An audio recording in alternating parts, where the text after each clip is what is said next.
I'm back with musician-songwriter Sophie B. Hawkins. You have been very open about what you call omnisexual. I invented the word. Yeah, it's wonderful. And you know what? What was that, 2 years ago? What is the word? Say that word again. Omnisexual. That's it. You know what it came out? It's going to go in the dictionary, Sophie. I wanted to, but you know what? What? Some people are going around saying they're omnisexual. Oh, maybe they are, too. They can be. They could be. But you know what is shocking is that the reason why it came out of my mouth, this guy who was interviewing me, John Perales, for the New York Times, 2 years ago, he was interviewing me, and it was, I think, my first interview I ever did, and he said, "Are you gay?" And I said, "I'm omnisexual." And then he didn't even ask me about it. And then 2 years later, I start reading that other people are saying that. Uh-huh. Well, that's what happens. You invent a word, you turn it loose, and it goes Great, out. Though. It's a beautiful word. It goes on. Yeah. I always used to say that there were, sure people are getting sick of me saying it, 7 million sexualities in Manhattan alone. That's wonderful, and I've never heard it said before. Thank you. I'm glad. But I mean, when beautiful. you think about it, I mean, we're all in trying to find out. It seems silly to put sex in to try to put it into 3 categories, you know, straight, gay, and bi. It's sort of deeply limited. It is. Genders, of course, are all mixed up now. They're different than it was. Everything's different than it was before, even yesterday. So how can people expect people to be the way they were in the Bible? The world is so different. Or even and the 50s. Bible wasn't the way it was in the Bible. I doubt it. This is a crackpot world, you know. Yeah.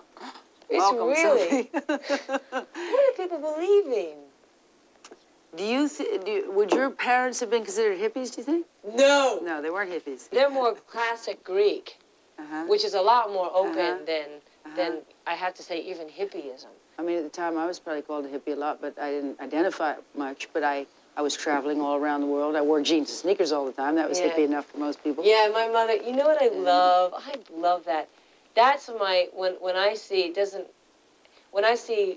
jeans or very old corduroys, the Rodwell ones, my mother used to wear orange corduroys, Rodwell, all. Bells? Bell bottoms? Sneakers, no bra, and ripped old faded T-shirts. She used to wear Band-Aids on her nipples. Why? I guess like so you couldn't see through it?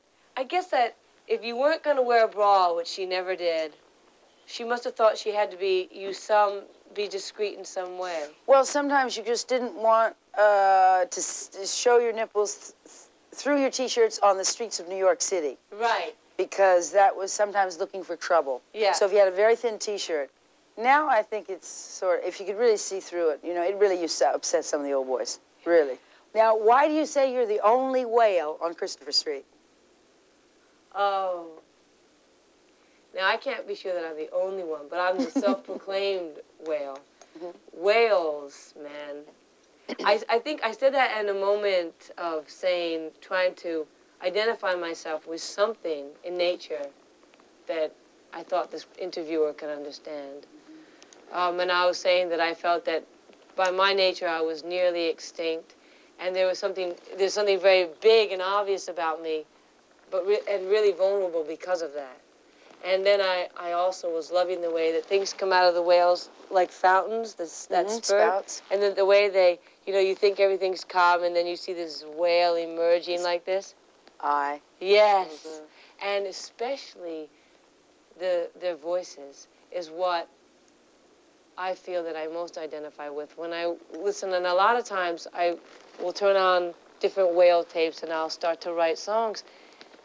And I feel so much their voices pierce me, and I feel that that's how my soul feels.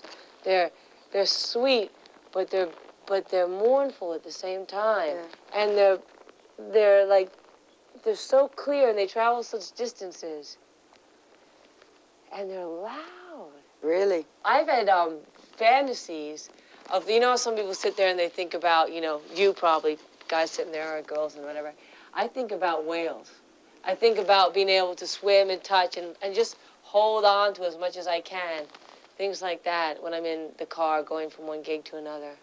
Turn on to Lauren Hutton and Dr. Leonard Jeffries. You won't be sorry. Tomorrow.